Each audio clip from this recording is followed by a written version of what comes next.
Halo, Assalamualaikum. Saya Wulan. Saya adalah Ketua Bidang UMKM dan Ekonomi Keluarga DPN Partai Gelora. UMKM Partai Gelora ini mempunyai program yang kita sebut sebagai Yespreneur. Kalau UMKM kamu mau naik kelas, jangan lupa gabung ke Yespreneur. Kami yakin dan berharap Yespreneur akan bisa menjadi wadah UMKM yang besar dan bisa berguna bagi Indonesia, dimulai dari strata yang paling kecil, yaitu di keluarga.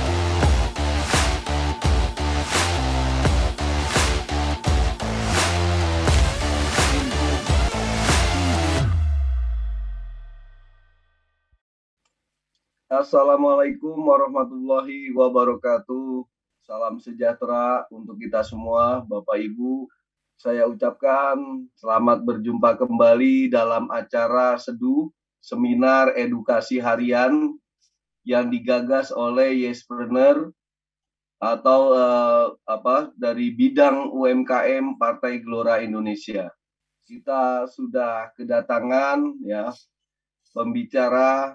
Pada hari ini kita membahas tentang brand. Temanya No Brand, No Business. Ya, telah hadir hari ini bersama kita Pak Gigih Ardika ya. Beliau adalah seorang praktisi ya, seorang entrepreneur juga, dan seorang politisi juga ini nampaknya. Politisi Partai Gelora ya dari DPW Bali. Luar biasa hari ini, senang sekali berjumpa saudara-saudara dari Bali ya.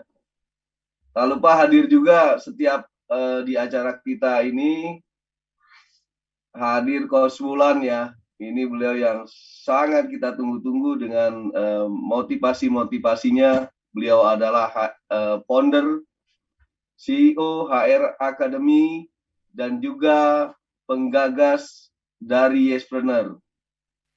Seperti biasa, hari ini kita membahas tentang materi-materi yang berhubungan dengan bagaimana bisa mengembangkan UMKM, jargonnya yang sudah sering kita dengar, UMKM naik kelas. Salah satu poinnya adalah tentang bagaimana memasarkan suatu produk, dan hari ini kita membahas lebih detail ya tentang brand. Nah, di sini buat saya sendiri ini menarik sekali ya. Saya jadi host dan saya akan menyimak paparan dari Mas Gigi ya. Ini luar biasa. Tapi sebelum itu, mari kita dengarkan ya sambutan dari Coach Wulan. Mudah-mudahan hari ini motivasinya mantap dan melekat ya di kita masing-masing.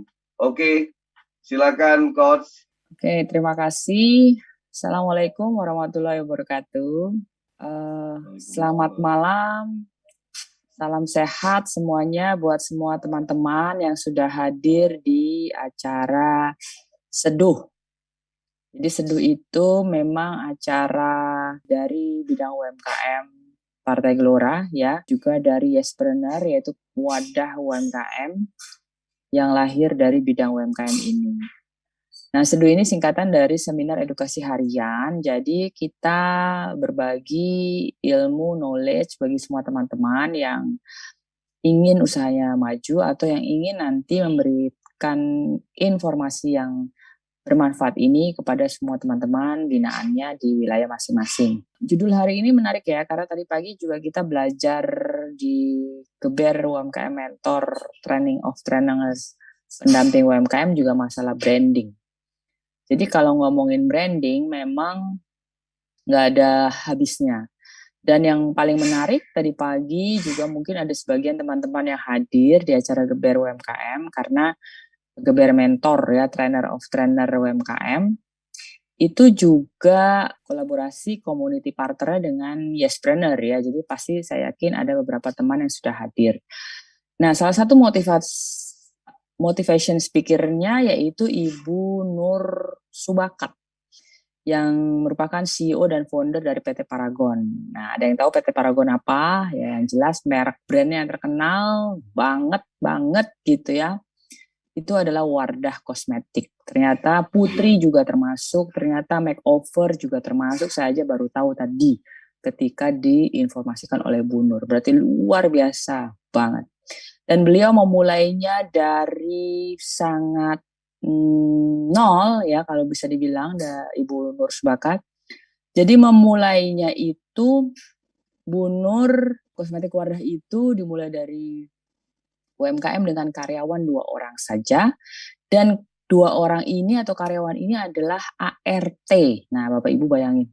Jadi luar biasa, sekarang karyawannya udah lebih dari 10.000.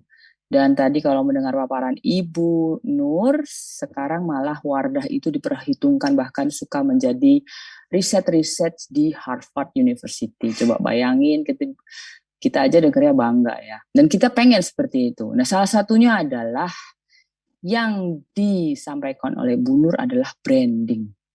Jadi Bu Nur dan tim ya, selalu melihat momentum, selalu memikirkan brand yang begitu sangat tepat dan pas di pasaran. Apa yang mereka butuhkan, apa yang mereka inginkan, kemudian dibuatlah. Kenapa Wardah sangat melejit pada saat itu? Karena Wardah keluar bersamaan dengan boomingnya hijabers. Nah, hijabers di Indonesia berapa ratus juta ya yang ada di kita ini yang hijaber, karena memang Muslim adalah populasi terbesar di negeri ini. Sehingga satu-satunya produk kosmetik yang benar-benar memenuhi keinginan pasar ya untuk para hijabers adalah Wardah. Sehingga waktu itu Bu Wardah dan timnya kebanjiran untung ya, kebanjiran untung. Jadi untung bisa sampai 100%, 200%, 300%, luar biasa. Nah, sehingga untungnya itu kemudian beliau membangun pabrik lagi hingga saat ini. Jadi melihat momentum dan kemudian pas memberikan brandingnya, itu adalah suatu strategi atau cara bagaimana seorang pebisnis sudah paham betul bagaimana memulai bisnisnya. Jadi kalau judul hari ini adalah No Brand No Business, itu saya setuju. Ya, jadi teman-teman harap dicek lagi apakah brandnya itu sudah benar-benar mantap. Mantap dalam artian ya selain mudah diingat, juga brand itu membawa kekuatan yang luar biasa terhadap produk tersebut. Nah, ini nggak gampang, jadi nanti Pak Gigih yang dari Bali, ya, yang narsum luar biasa ini akan menjelaskan kenapa merek itu sangat penting. Jadi kadang-kadang ada kenarsisan kita ya. Jadi memang kalau bagus kemudian booming itu karena pas momentumnya sebenarnya, pasarnya pas. Tapi kadang-kadang karena kenarsisan kita sehingga mereknya merek kita sendiri gitu ya, nama kita sendiri gitu, atau bahkan anak kita atau siapa. Nah itu kadang-kadang suka nggak pas padahal produknya produk apa. Nah ini teman-teman, makanya hari ini kita belajar ya. Ini saya sepakat dengan judulnya No Brand No Business. Dan saya penasaran ingin mendengarkan pemaparan dari narsum kita yang luar biasa. Ya, terima kasih. Sekian pemaparan saya. Mudah-mudahan tetap simak sampai akhir ya, karena ini sangat bermanfaat. Silakan moderator dan narsum dilanjutkan. Oke, terima kasih Coach Fulan. Ya, tadi kita sudah mendengarkan bagaimana brand ini mempunyai kekuatan. Nah, ini satu kalimat ini nanti dibahas oleh narasumber kita hari ini, bagaimana supaya brand ini memang bisa mencitrakan sebuah merek atau barang yang kita jual. Ya, nanti kita bahas. Jadi Yespreneur ini seperti disampaikan oleh Coach Fulan adalah wadah untuk menampung aspirasi, saling sharing ya, knowledge tentang usaha, terutama di bidang UMKM seperti itu. Nah, kemudian hari ini kita akan membahas tentang branding yang kuat akan membuat pelanggan lebih percaya. Baik, berhubung waktu juga ya, kita segera menghadirkan narsum kita hari ini, Pak Gigi. Baik, bismillahirrahmanirrahim. Assalamualaikum warahmatullahi wabarakatuh. Alhamdulillahirabbil alamin wa bihi nasta'inu ala umuri dunya waddin. Asyhadu an la ilaha illallah wahdahu la syarikalah wa asyhadu anna Muhammadan abduhu wa rasuluhu la nabiyya ba'dah amma ba'd. Alhamdulillah masih diberikan nikmat oleh Allah Subhanahu wa taala, nikmat kesehatan, kemudian nikmat berkumpul, bersilaturahim. Tapi mudah-mudahan kita semua bisa mengambil manfaat dari pertemuan kita pada malam hari ini. Yang saya hormati Coach Wulan, Kabid UMKM dan Ekonomi Keluarga Dewan Pimpinan Nasional, dan juga host kita Bapak Zainal Arifin. Sebelumnya kami ucapkan terima kasih atas kepercayaan dan kesempatan yang diberikan kepada saya pribadi dan juga mewakili teman-teman di Bali untuk tampil dalam webinar malam hari ini. Sebenarnya buat saya pribadi menyampaikan materi branding melalui webinar ini kali pertama ya. Sebelumnya lebih banyak offline dengan teman-teman yang ada di Bali melalui komunitas-komunitas yang biasa kita adakan untuk UMKM dan komunitas lainnya. Jadi ada feel yang berbeda nih, justru mudah-mudahan nanti bisa difahami oleh teman-teman semuanya, karena biasanya kita sifatnya workshop untuk branding ini. Baik, Bapak sekalian dan Ibu-ibu yang saya hormati, seluruh kabid dan kader Partai Gelora di seluruh Indonesia yang berkesempatan mengakses tayangan video malam hari ini. Tema kita adalah tentang brand, ya.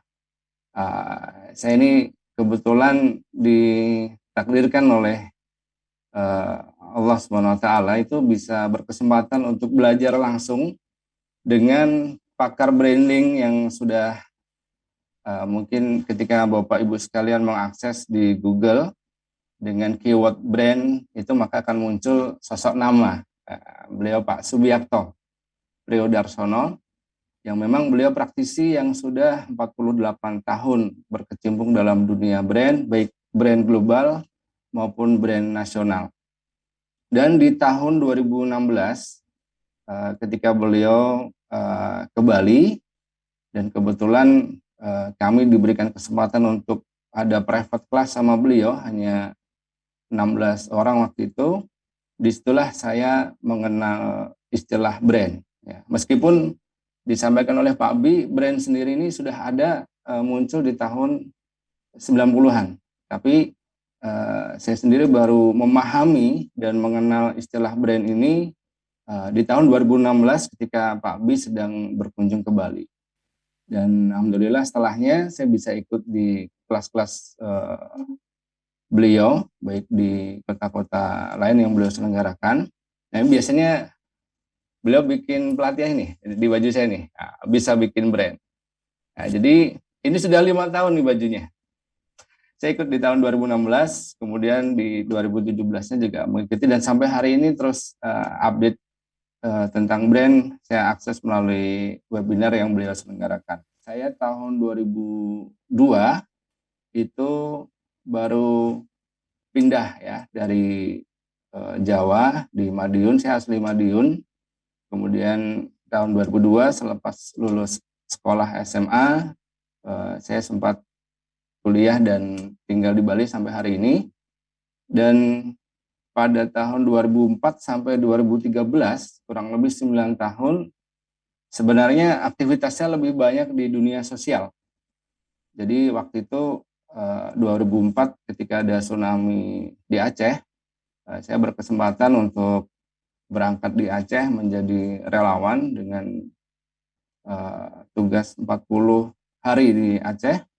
Nah, kemudian sepulang dari Aceh itulah aktivitas sosial ini menjadi sesuatu yang saya senangi, sehingga pada waktu sepulang dari Aceh saya bergabung dengan lembaga sosial dan hampir 9 tahun saya di lembaga sosial. Nah, pada tahun 2013 ketika itu di lembaga sosial ini saya sudah sampai pada titik yang harus segera lompat ke bidang lain karena sudah harus ada regenerasi gitu di bidang sosial ini. Maka di tahun 2013 saya masuk di dunia profesional Dan kebetulan di dunia profesional ini saya masuk di perusahaan yang sedang grow up. Kalau tadi disampaikan Wardah muncul di momentum yang tepat, maka di tahun 2013 itu saya masuk di industri yang juga mungkin seberuntung Wardah. Ya, waktu itu ada di Bali perusahaan bergerak di bidang jasa kebugaran yang sebelumnya platform bisnis mereka hanya jualan alat fitness, kemudian membuka fitness yang sebagaimana umumnya, fitness laki-laki dan perempuan yang mix dalam satu tempat. Dan ketika muncul konsep-konsep yang kelompok hijabers dan sebagainya, maka sang owner ini kemudian tercetus ingin membuat bisnis kebugaran khusus wanita. Maka dibukalah fitness khusus wanita, dan ternyata pertumbuhan dan respon masyarakat sangat bagus. Dalam periode 1 tahun itu sampai 48 cabang. Ya, waktu itu saya masuk ketika perusahaan ini mempersiapkan sampai di angka 1.000 cabang. Ya, mungkin kalau Bapak, Ibu-ibu klik khusus fitness khusus wanita, nanti ada namanya Hawa Gym. Nah, kita dulu yang bersamaan untuk men-setup bisnis ini sampai kepada franchise. Jadi sempat kita buka di Bandung, kemudian di Lombok, dan terbesarnya pusatnya ada di Bali. Nah, ciri dari perusahaan yang sedang bertumbuh atau sedang berkembang itu kemudian banyak investasi untuk SDM dengan memberikan knowledge pada SDM-nya supaya bisa beradaptasi dengan perkembangan perusahaan yang waktu itu sangat cepat. Jadi kami setiap bulan tuh hampir membuka 2 cabang secara bersamaan. Dan setiap cabangnya dari cabang pertama sampai cabang ke-40 kita masih milik kita sendiri.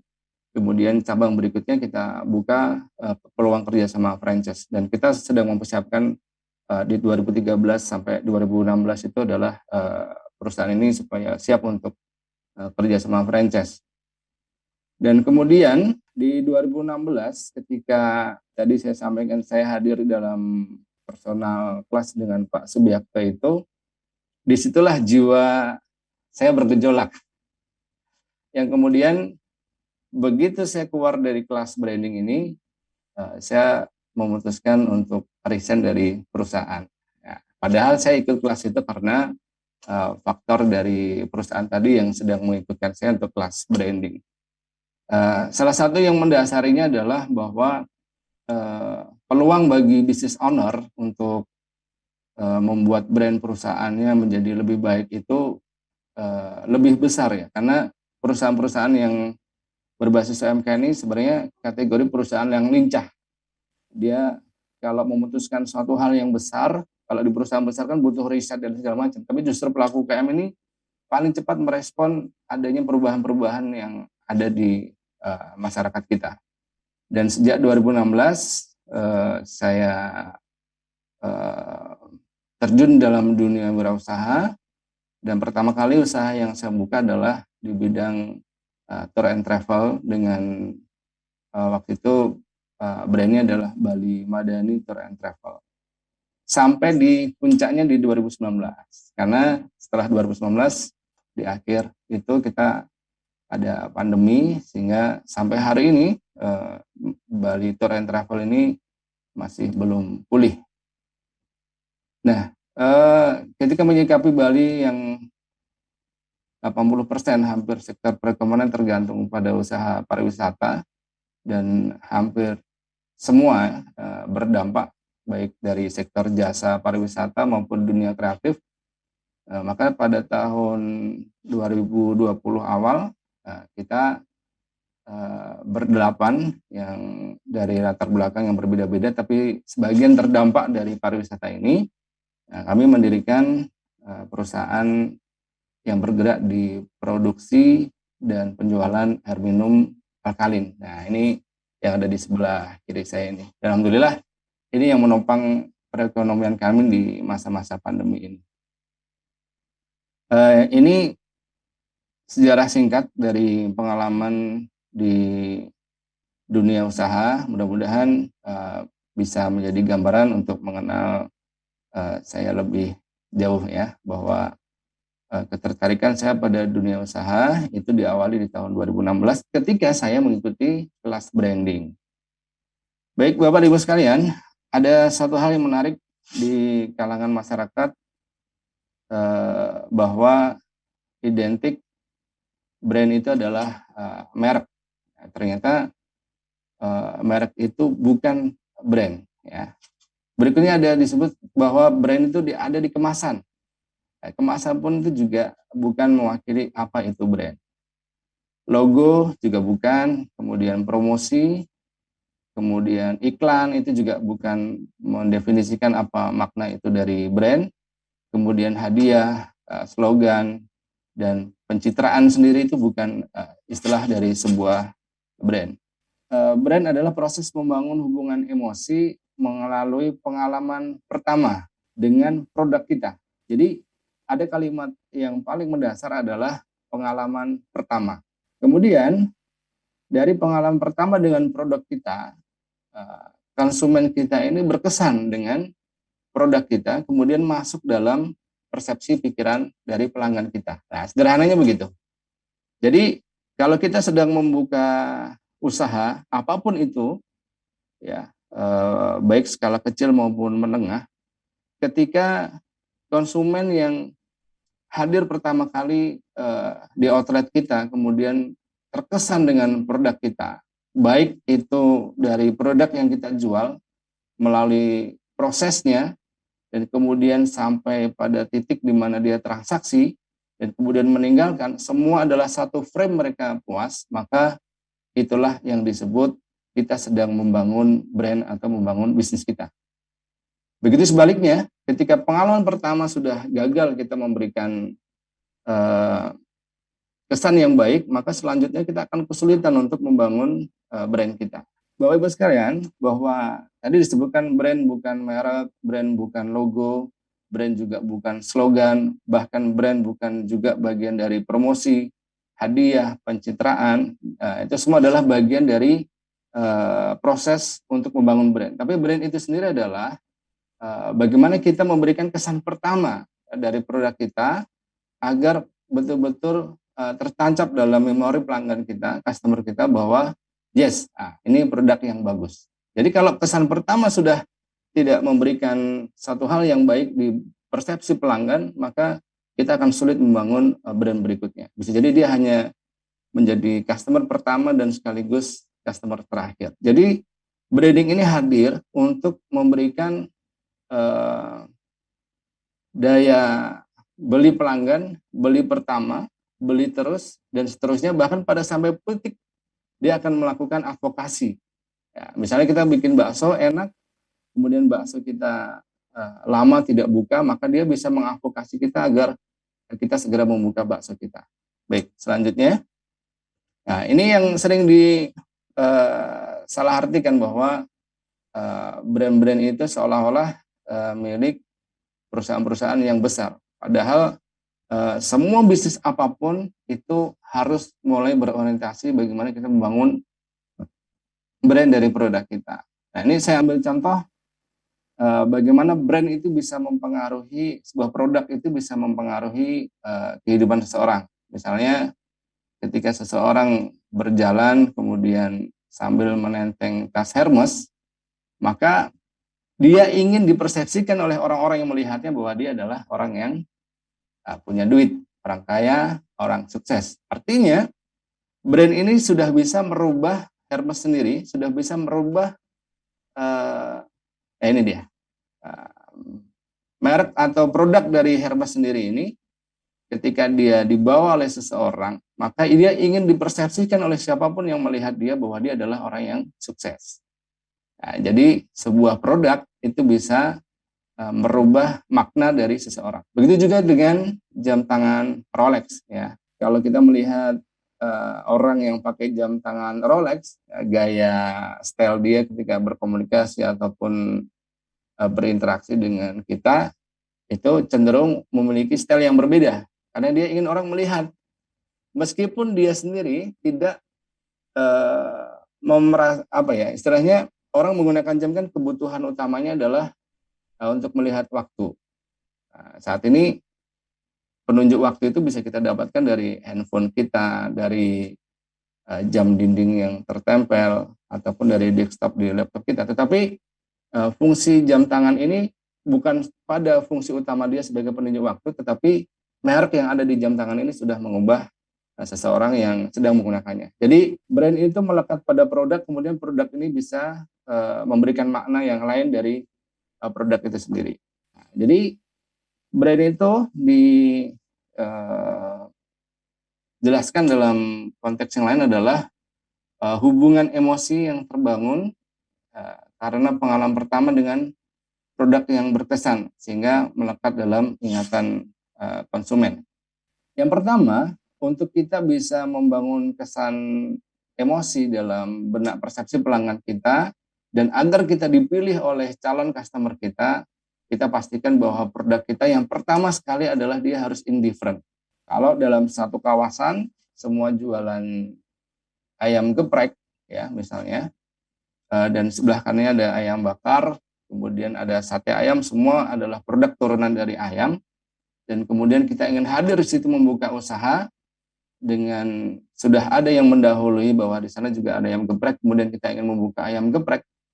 Ketika kita men-set up ayam geprek kita, tidak ada suatu hal yang membedakan, maka kita nggak akan dipilih oleh customer kita.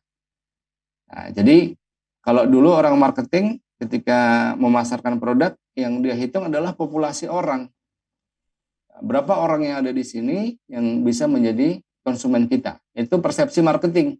Tetapi ketika orang sudah paham branding, dia akan membacanya apa yang ada di kepala para calon pelanggan ini, merek-merek geprek yang ada di kepala mereka. Kalau mereka memahami bahwa geprek itu yang enak adalah ayamnya atau sambalnya. Ketika di persepsi pelanggan bahwa ayam geprek itu yang enak ada di sambalnya, maka kita harus membuat berbeda di sambalnya. Harus berbeda. Tidak boleh dalam konteks ini kita istilahnya gelar dagangan tanpa membuat sesuatu yang berbeda, kemudian berharap pelanggan datang kepada kita. Nah, sehingga komunikasi yang pertama sekali kita harus menyampaikan bahwa produk atau usaha kita yang akan kita buka adalah berbeda. Kemudian setelah berbeda ini akan membuat pelanggan ini melirik kita, ya. Calon customer kita akan melirik kita. Kalau nggak ada perbedaan sedikit pun sulit untuk membuat mereka melirik dari produk kita. Yang kedua adalah like it. Like it ini adalah tahap kedua dari setelah produk kita dilirik oleh pelanggan. Ini contohnya begini. Ketika kita sedang berada di supermarket, kemudian dalam supermarket itu ditempatkan dalam satu keranjang jenis biskuit dengan berbagai merek. Ada aroma dan lain sebagainya. Kemudian dalam persepsi di benak setiap konsumen melalui tayangan iklan-iklan banyak, kemudian input itu masuk, ada biskuit yang lembut dari sisi teksturnya, kemudian ada biskuit yang menggunakan jargon bahwa dia bahannya didatangkan import dari gandum New Zealand atau Australia. Kemudian ada biskuit yang dikampanyekan bahwa dia aman untuk kesehatan karena tidak ada unsur kimia. Maka ketika kita sudah ada di keranjang tadi, sudah muncul persepsi-persepsi di benak pelanggan, itu produk mana yang akan dia pilih.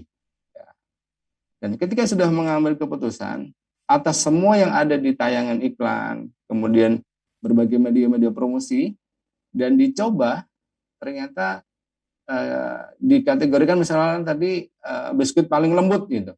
Kemudian dia ambil itu karena pilihan itu masuk di persepsi dia bahwa ini biskuit paling lembut. Kemudian ketika dicoba tidak sesuai dengan apa yang dikampanyekan, maka di situ terjadi dia berbeda dengan yang lain, tetapi dia tidak membuat like it. Jadi sudah mengkampanyekan berbeda, kemudian ada kelebihannya produk ini adalah lembut, tetapi ketika dicoba ternyata tidak lembut, maka ini hanya menarik dari sisi indifferent, tetapi tidak membuat dia suka. Nah, ketika terakumulasi bahwa kita sudah berbeda, kemudian dipilih, dan setelah dipilih ternyata seluruh campaign kita dibenarkan dengan aktivasi pertama, gigitan pertama tadi, maka disinilah terjadi love it at the first bite. Jadi jatuh cinta pada gigitan pertama. Karena apa? Karena sudah dapat campaign dari produk ini melalui TV komersil, melalui iklan-iklan yang ditayangkan. Nah, kemudian ketika produk kita berhasil itu menjaga konsisten dengan yang kita janjikan. Misalkan kita campaign tadi lembut, kemudian besoknya beli lagi masih lembut lagi, beli seterusnya terasa lembut, maka yang terjadi adalah beloved. Dia akan suka. Nah, jadi ini yang disebut brand yang teraktivasi kepada customer kita.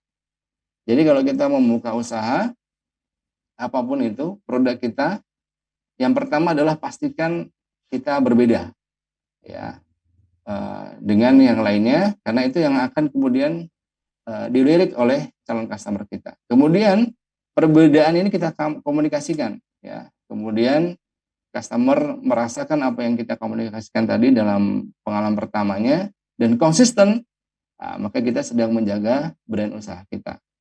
Contoh lainnya begini, saya waktu itu di Bali ada namanya pecel tumpang. Ini mungkin buat orang Jawa Timuran khas makanan dari Kediri ya.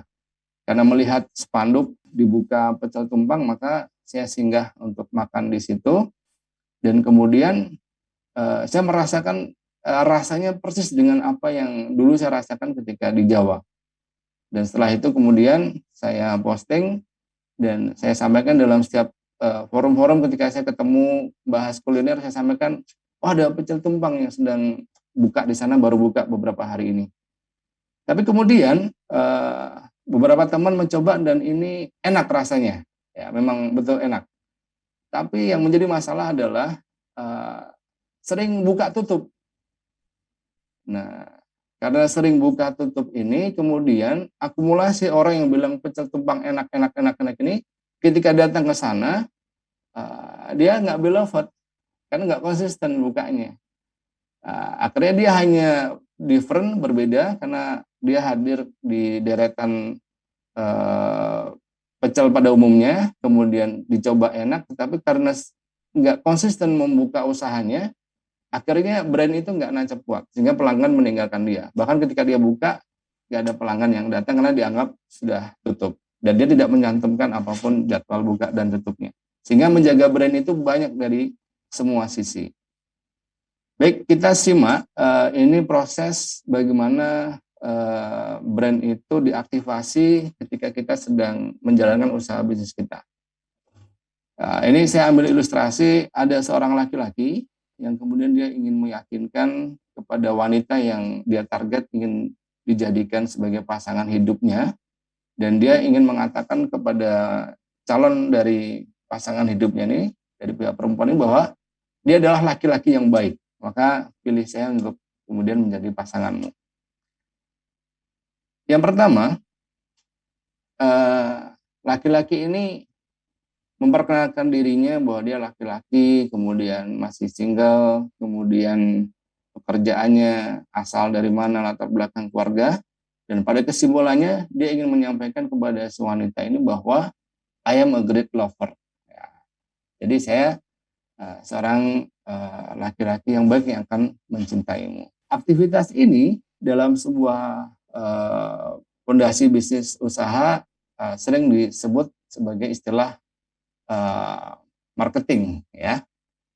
Jadi tugasnya seorang sales marketing tempo dulu, ya, menyampaikan produk ini bagus, produk ini terbuat dari ABC, bahannya bagus, prosesnya bagus, dan seterusnya. Kemudian berikutnya, setelah pertemuan secara fisik dia menunjukkan bahwa dia laki-laki yang baik, dia lanjutkan dengan komunikasi melalui telepon. Nah, dan ingin menyampaikan kembali bahwa saya adalah laki-laki yang baik. Maka ini aktivitas ini disebut sebagai aktivitas telemarketing. Nah, ini dulu, mungkin di tahun 2000-an, 90 sampai 2000-an ini cukup sering kita dulu dapat promosi melalui media telepon. Kemudian ada pihak lain, ya, selain laki-laki ini, yang kemudian menyampaikan kepada si perempuan target konsumennya bahwa ya dia laki-laki yang baik untuk kamu. Jadi saya sudah kenal lama sama dia dan saya yakin ketika kamu sama dia nanti kamu akan bahagia. Nah, maka ini aktivitasnya disebut public relation. Dalam kesempatan yang lain, dia memvisualisasikan bahwa dia seorang laki-laki yang baik untuk konsumennya dengan pengulangan-pengulangan, ya, agar ini nancep terus di benak persepsi si wanita ini. Nah, ini disebut aktivitas advertising. Ya, jadi tadi ada marketing, ada telemarketing, kemudian ada public relation, dan ada advertising. Ya, ini tempo dulu. Ya. Berikutnya dia wujudkan sebagai seorang laki-laki dengan visual, ya, bahwa dia seorang laki-laki yang baik itu dengan visual, mungkin dengan perhatian-perhatian dan lain sebagainya yang dirasakan langsung oleh si calon wanita ini, dan ini adalah disebut dengan kegiatan desain. Ya, tugasnya desain itu menyampaikan bahwa produk enak. Contohnya dalam produk itu, ketika kita bilang bakso kita enak, maka visualnya seperti apa melalui kemasan kita. Dan kemudian puncaknya adalah dari atas semua apa yang dilakukan oleh laki-laki ini tadi, dari awal dia menyampaikan langsung, kemudian melalui telepon, diungkapkan dengan perhatian, ditunjukkan dengan hal-hal lain yang menunjukkan bahwa dia laki-laki baik, sampai pada titik si perempuan ini menyatakan, ya, saya percaya bahwa kamu adalah laki-laki yang baik.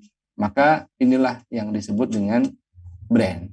Sampai di sini mudah-mudahan paham. Jadi branding itu adalah bukan tentang apa yang kita katakan kepada orang lain, tapi branding ini adalah apa yang orang lain rasakan selama mereka berinteraksi dengan kita, perasaan mereka merasakan sesuai dengan yang kita katakan, itulah brand yang sesungguhnya. Atau Pak Subiakto itu menyampaikan lebih sederhananya adalah topik pembicaraan orang tentang Anda saat kita tidak berada dalam ruangan, itu adalah personal brand.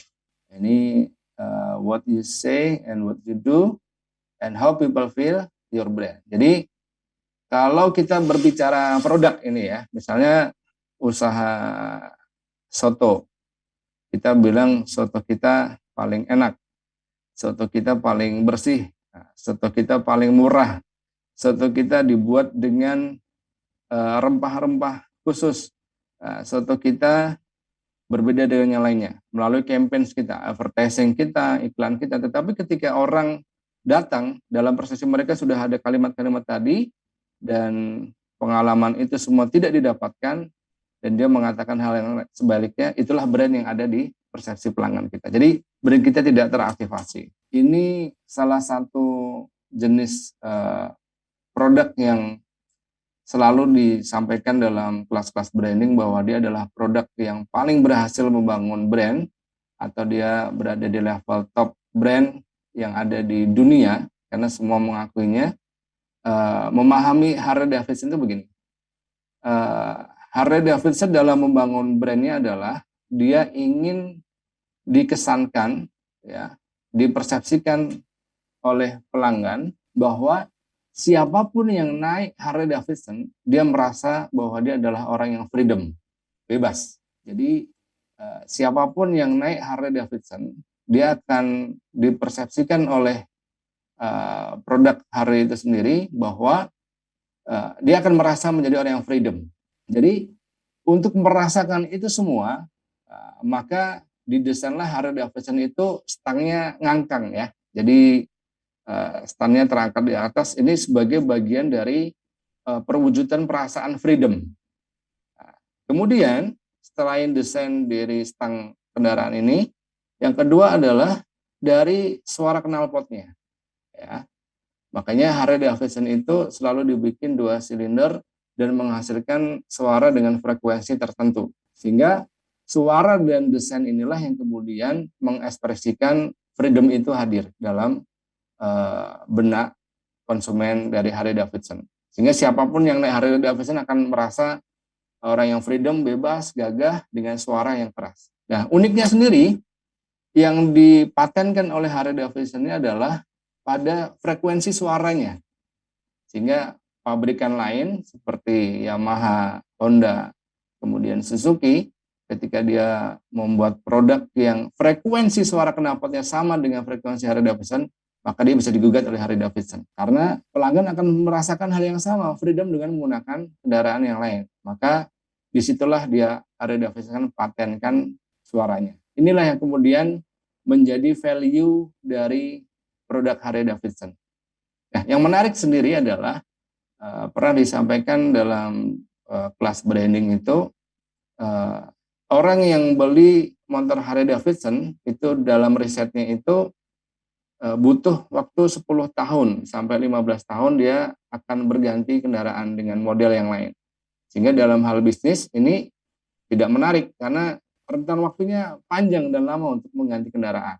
Maka bisnis lainnya adalah dia membuat aksesoris, misalnya spionnya, knalpot dan lain sebagainya, dia bikin aksesorisnya.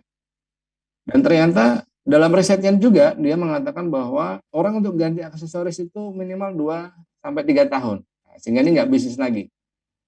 Maka dibikinlah produk turunannya, yaitu selain aksesoris adalah merchandise.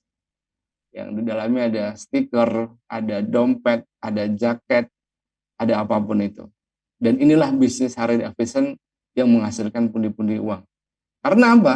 Orang yang nggak punya Harley Davidson motor, dia bisa beli merchandise-nya, beli jaketnya, dan dia merasa pakai jaket aja dengan stempel Harley, dia udah merasa orang yang bebas.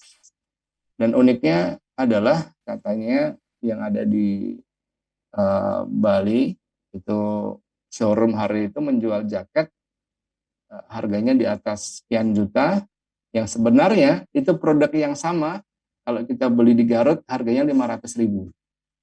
Tapi karena di stempel label Harley Davidson, harganya bisa berubah menjadi di atas 5 juta bahkan lebih dari itu. Dengan produk yang sama ada di Garut. Dompet juga demikian. Nah, artinya merek Harley sendiri ini sudah mengubah makna dari seseorang. Bahkan sepeda motor bukan Harley pun stikernya Harley Davidson. Nah, itulah Harley Davidson dalam membangun brandnya. Tetap ada riset dan kemudian basic yang menghasilkan pundi-pundi buat perusahaan adalah bukan pada sepeda motornya, tetapi ada pada merchandise, dan mereka membentuk komunitas-komunitas pengguna dan pemilik Harley Davidson. Nah, bahkan di saking cintanya mereka terhadap merek Harley itu, ada yang di next slide-nya, yaitu sampai ditato ya ini ya. Kalau sudah terjadi ikatan emosi, dia mau mentato tangannya dengan sebuah merek ya. Nah, nanti kalau kita punya merek bakso, apakah ada pelanggan kita yang sampai rela tangannya ditato produk bakso kita misalnya. Bahkan ada yang katanya sampai dikubur dengan motor Harley Davidson-nya. Nah, ini Indomaret ya. Jadi kalau tadi kendaraan yang paling sukses dalam membangun brandnya adalah Harley Davidson, meskipun sekarang risetnya dia berada di bawah 10, tetapi di top of mind-nya pelanggan Harley Davidson menempati rating pertama. Nah,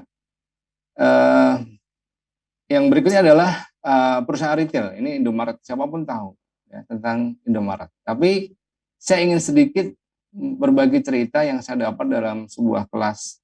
Waktu itu saya ikut kelas di Jakarta dan salah satu pematerinya adalah konsultan dari Indomaret. Bagaimana Indomaret membangun brandnya itu, yang menarik begini. Sebelum muncul Indomaret ini hadir di tengah-tengah masyarakat, itu ada perusahaan ini hire konsultan, kemudian dia menyampaikan kepada konsultan ini, saya nanti akan membuat sebuah toko dengan space ukuran kira-kira 10 dikali 20 meter, dan toko ini berada di pemukiman masyarakat dengan komunitas 3.000 kakak atau 3.000 keluarga atau orang walking market, itu orang yang berjalan sekian ribu orang. Kemudian konsultan ini ditanya, kira-kira produk apa yang bisa kita jual di toko ini nanti, yang toko ini berada di pemukiman. Dan kemudian saya mendengar langsung dari konsultan ini, yang dilakukan selama 3 bulan, itu adalah melakukan riset di tempat sampah. itu dari jam 3 pagi sampai jam 8 pagi. Jadi setiap ada orang yang buang sampah, depo sampah itu, ditanya, Ibu tinggal di mana, area mana, dan seterusnya. Dan ketika Ibu ini sudah membuang sampah, sampah mereka dibuka tuh. Ada produk apapun dicatat oleh konsultan ini. Ada sampo merek A, kebutuhan harian yang dia keluarkan itu dicatat semua, sampai 3 bulan. Dan kemudian setelah ketemu datanya bahwa pemukiman ini yang dikonsumsi adalah ABC merek ini, jumlah milinya sekian-sekian, dan ini direkomendasikan untuk kepada swalayan ini untuk dijual. Dan ketika opening dan kemudian dibuka di area pemukiman, kebutuhan harian yang direkomendasikan tadi, dan ini menjadi pilihan dari warga setempat. Karena memang berdasarkan riset. Ya, jadi berdasarkan riset. Nah, kalau kita membuka apapun juga nanti belajar dari brand-brand besar bahwa semuanya berdasarkan riset. Hari tadi ada risetnya. Orang ganti motor 10 tahun, orang ganti aksesoris 3 tahun, orang pakai merchandise bisa berkali-kali. Nah, begitu juga ketika Indomaret dibuka, mereka ada risetnya bahwa komunal orang-orang di sini kebiasaan menggunakan produk A, sehingga display-display yang ada semua di Indomaret itu adalah berbasis data. Nah, jadi nanti bagaimana kita membangun brand itu diawali dengan data terlebih dahulu. Kalau tadi ada Harley, kemudian ada Indomaret berdasarkan riset. Nah, sekarang saya ingin mencontohkan hal sederhana, yaitu tentang usaha salon. Orang datang atau memilih salon itu di benak persepsi mereka sudah ada kebutuhan dasar yang harus dipenuhi oleh salon tadi. Kalau berbicara nama produk kita adalah salon, maka yang ada di persepsi pelanggan adalah tempat itu ada untuk potong rambut, ada perawatan wajah, kemudian ada perawatan tubuh, dan ada make up. Jadi kalau kita menamakan usaha kita dengan salon, maka harus memenuhi 4 hal ini. Ada potong rambutnya, ada perawatan wajah, ada perawatan tubuh, dan make up-nya. Sebab kalau kita ternyata dengan melabeli salon, tapi hanya menyediakan jasa perawatan rambut, maka kita tidak boleh melabeli salon, tapi cukup dengan memberikan nama barbershop atau perawatan khusus rambut saja. Ketika hanya khusus untuk perawatan tubuh, maka namanya spa, itu massage dan lain sebagainya. Ketika berbicara perawatan wajah, maka kita harus berikan nama beauty care atau beauty yang banyak ya. Tapi ketika hanya make up saja yang ada tersedia produknya adalah kita berikan nama make up artist dan sebagainya. Maka ini yang menjadi poinnya adalah apa yang ada di persepsi pelanggan kita tentang sebuah brand nama itu harus kita penuhi. Jadi kalau kita berbicara produk kita namanya salon, maka harus ada semua terpenuhi. Kalau nggak terpenuhi, kita akan terilis dari persepsi mereka dan kita nggak akan dikunjungi. Nah, setiap orang yang datang ke salon, dia sudah punya harapan. Ya, harapan dia adalah penata rambutnya itu orang yang berkompeten.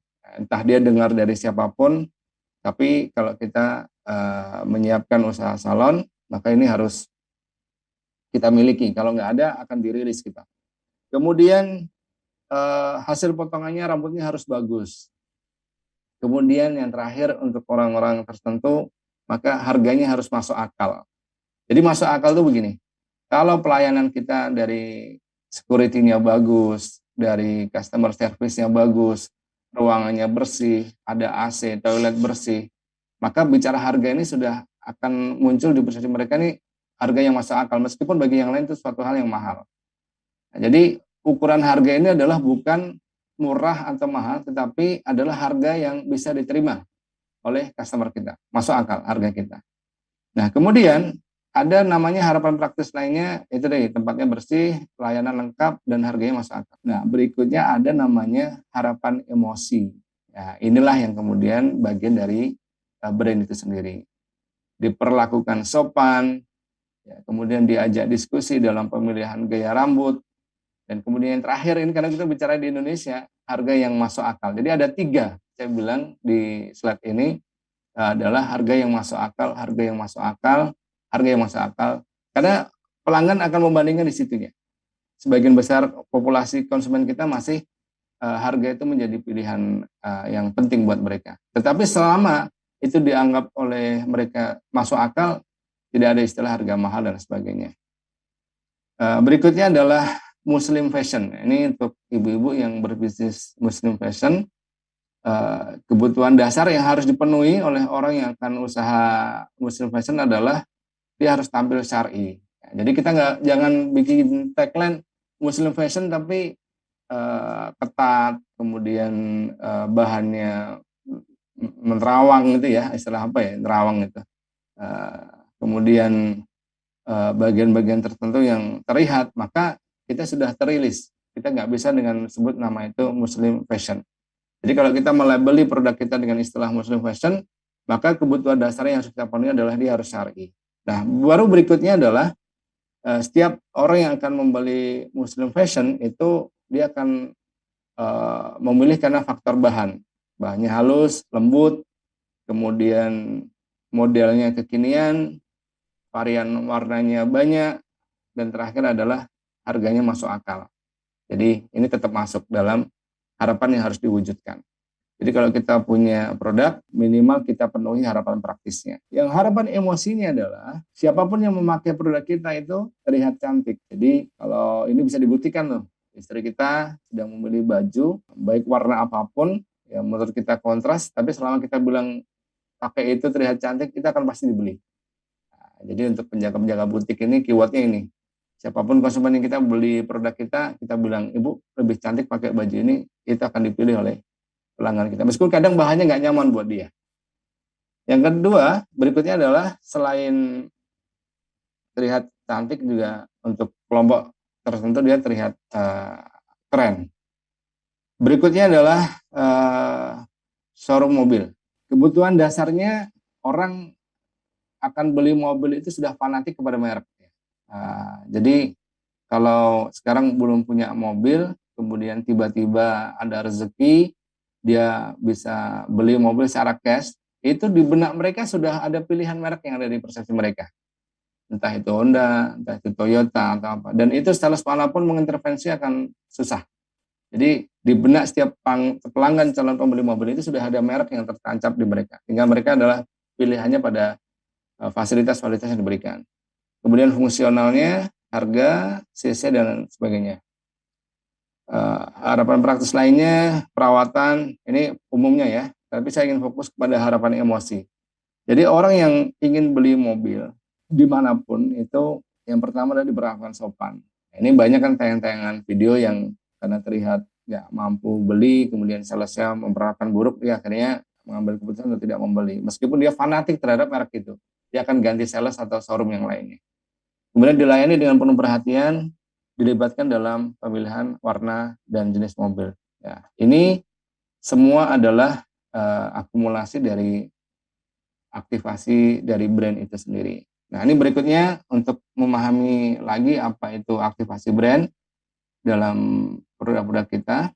Nah, ini saya mengibaratkan ini adalah di sebuah restoran, ya, di sebuah restoran yang cukup terkenal.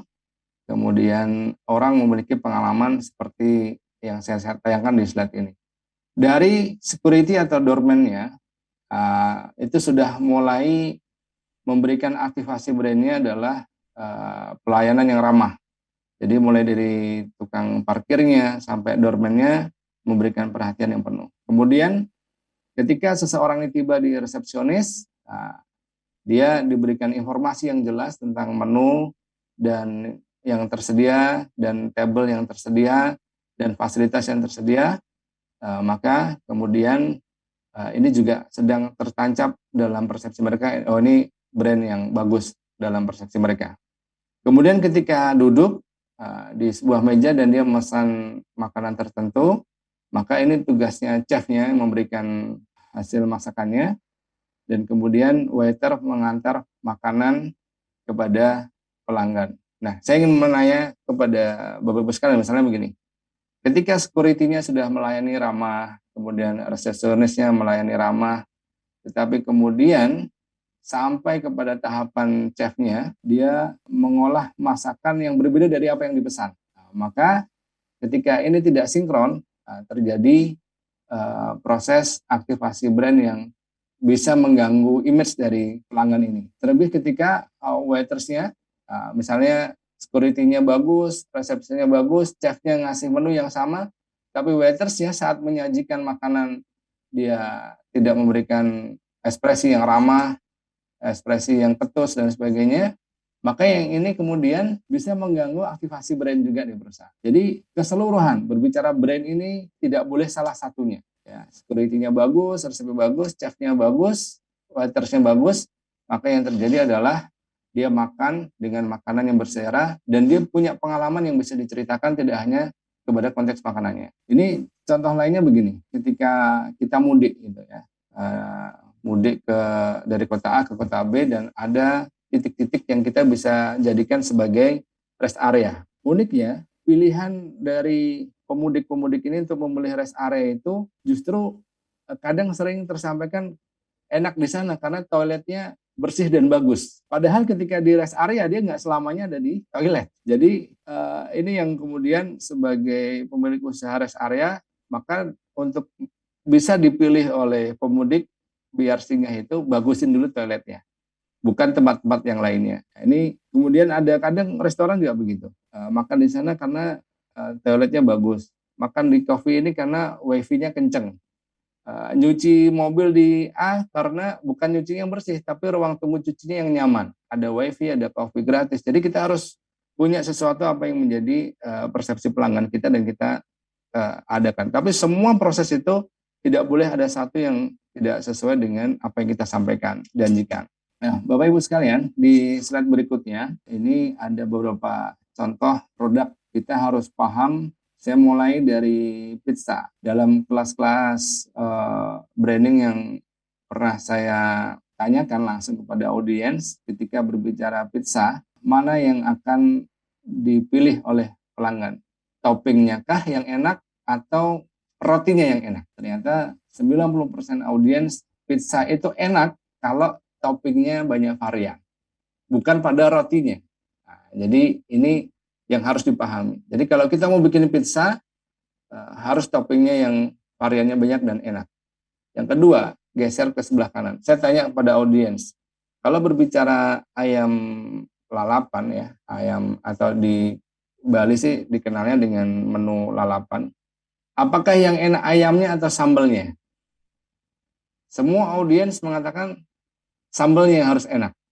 Maka kalau kita bikin lalapan, jangan fokus ke ayam yang enak, tapi harus bikin sambal yang enak dulu. Ini persepsi pelanggan. Kemudian geser ke kanannya ada soto daging. Audiens saya tanya, kalau berbicara soto itu yang enak kuahnya atau dagingnya? Ternyata semua sepakat soto dikatakan enak itu kalau kuahnya enak. Jadi kalau mau bikin soto, kuahnya harus enak.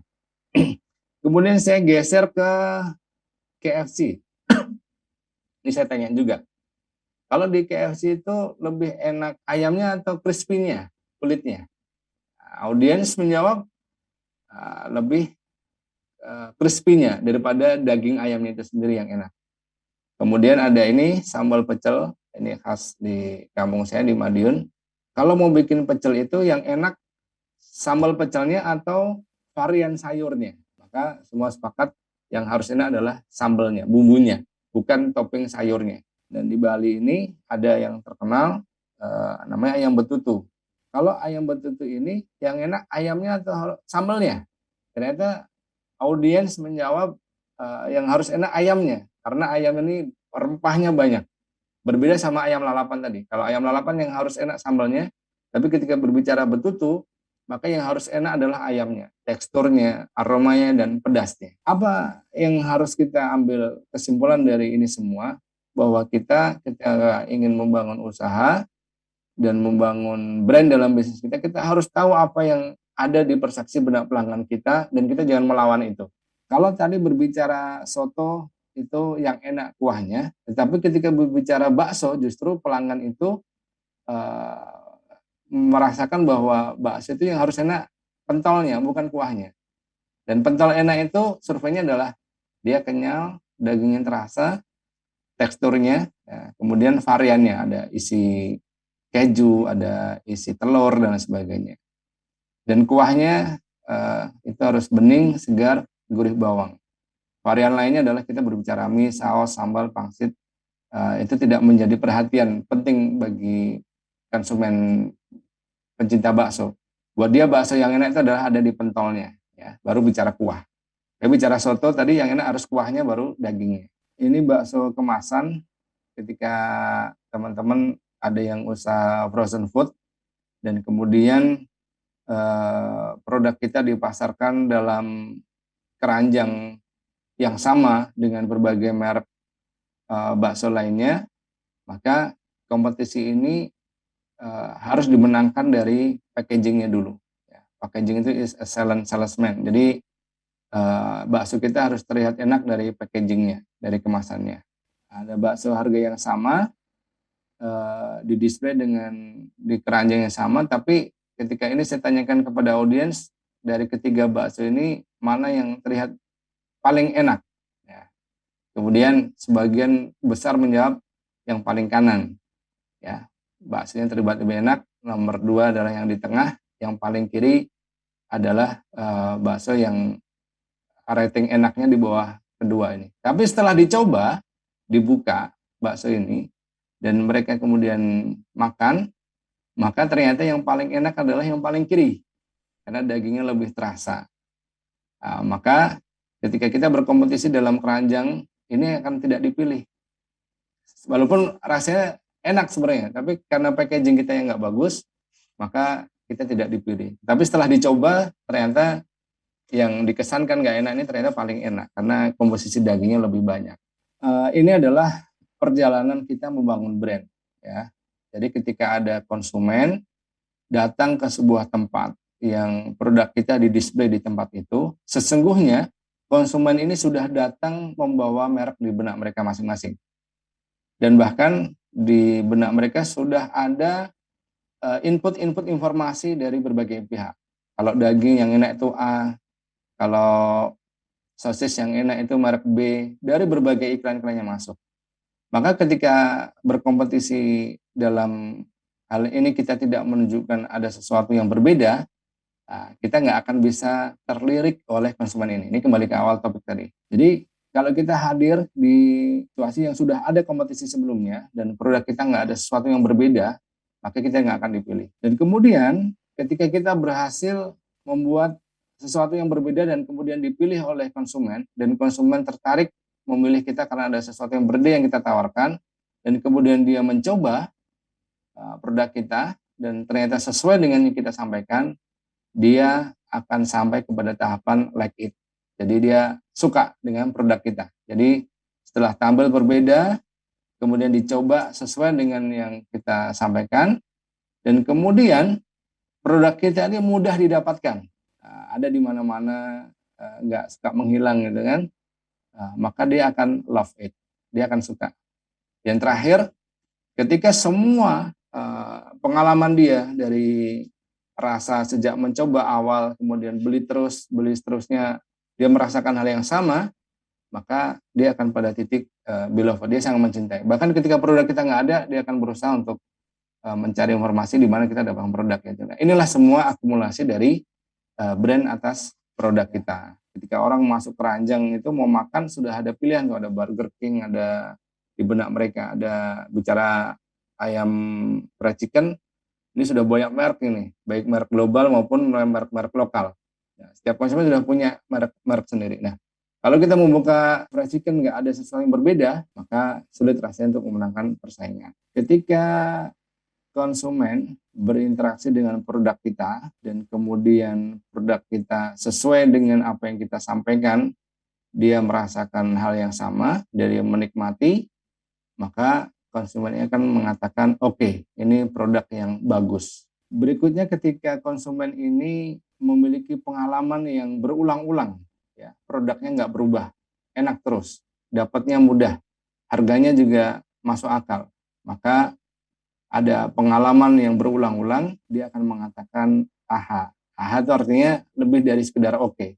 Jadi produk kita ini stabil ya, atau udah memenuhi consumer need-nya dia. Yang berikutnya, ketika terjadi experience yang berulang-ulang ini nggak pernah ada, dikecewakan oleh produk kita, maka di situ ada ikatan, ya. Dan ikatan ini yang bekerja adalah keseluruhannya.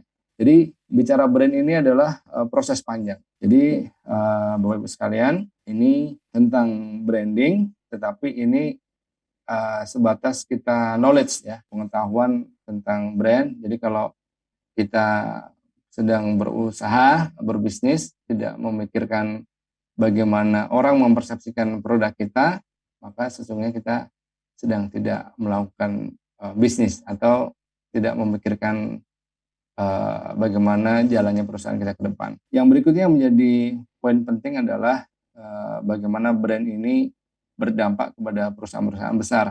Sebagai contoh, kita lihat Gojek, ya. Gojek itu dari asetnya, dia tidak lebih besar dari Garuda. Ya. Tapi ketika Gojek ini dijual perusahaannya dengan mereknya itu, meskipun dia nggak punya kendaraan, dia nggak punya nggak gaji orang, tetapi value Gojek ini lebih besar daripada value-nya Garuda Indonesia, merek Gojek itu sendiri. Ya, padahal dari asetnya jauh lebih besar miliknya Garuda, tetapi value, nilai di luar fisik yang dimiliki Gojek itu jauh lebih besar dari Garuda, karena dia bisa membangun brand yang baik melalui pelayanan, driver, dan sebagainya. Baik, ini yang bisa disampaikan dalam diskusi kita malam hari ini. Mudah-mudahan tidak bingung ya dengan apa yang saya sampaikan, karena sebenarnya akan lebih banyak kita interaktif, ya, karena slide per slide akan bisa kita diskusikan. Tapi saya berusaha untuk bisa memberikan materi yang mudah dipahami oleh Bapak Ibu semuanya. Demikian, Assalamualaikum warahmatullahi wabarakatuh. Sudah mendengarkan ya pemaparan dari Pak Gigi ya mengenai branding. Wah, luar biasa nih, secara materi sangat runtut dan benar-benar menjelaskan sehingga kita benar-benar paham branding itu apa. Jadi teman-teman kalau tadi nyimak ya, branding itu kalau bisa saya simpulkan itu adalah experience ya. Jadi kalau experience memang sangat kompleks ya, bagaimana mindset dari customer atau konsumen itu terhadap produk kita. Nah ini memang membangunnya ini memang harus sungguh-sungguh, dimulai dari bagaimana mengemas merek itu sendiri, bagaimana kualitasnya, dan bagaimana yang diinginkan oleh pasar ya, atau momentum-momentum tadi. Oke, terima kasih banget Pak Gigi. Nah, buat teman-teman, oke, Pak Zainal sudah hadir. Mana Pak Zainal, moderator kita? Silakan Pak Zainal. Terima kasih paparan dari Pak Gigi ya, tadi menarik sekali ya.